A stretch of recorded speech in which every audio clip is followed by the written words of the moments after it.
How to create DFD using artificial intelligence. Hey everyone, it's me Jessica from Create, Login and Delete.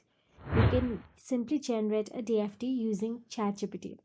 First of all, open the ChatGPT and copy paste your DFD question. What is the purpose of the system? For example, let's say you are working on a library management system, then simply copy it and type down that you need a code to plant it on plant.uml and simply hit enter and ChatGPT will generate a code for you. Now what you have to do is scroll down and there you will get to see codes option available. And once you see the code, all you have to do is copy it to plant it on your plant.uml.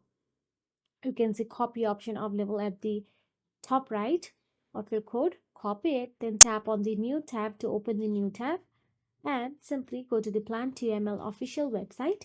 Then at the left hand side panel, simply tap on the online server option available there. Then once you tap on the online server, simply paste the